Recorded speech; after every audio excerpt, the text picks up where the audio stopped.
L'époque, le contexte, notre société met à rude épreuve l'enthousiasme.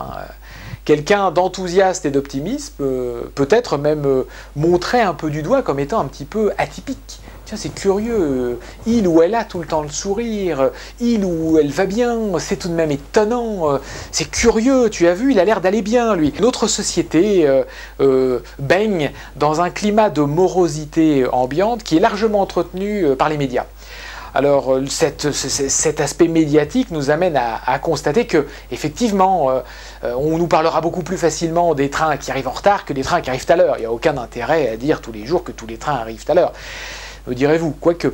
Et comme me disait d'ailleurs une amie journaliste, un chien qui mord un homme, il n'y a pas grand intérêt à couvrir l'événement. Maintenant, si tu peux me trouver un homme qui a mordu un chien, ça je le fais passer tout de suite dans mon journal. Donc ça veut dire quoi? Ça veut dire qu'effectivement, on est soumis à une forme de message qui régulièrement nous amène à ne percevoir de nos réalités que ce qui ne va pas, que ce qui ne marche pas.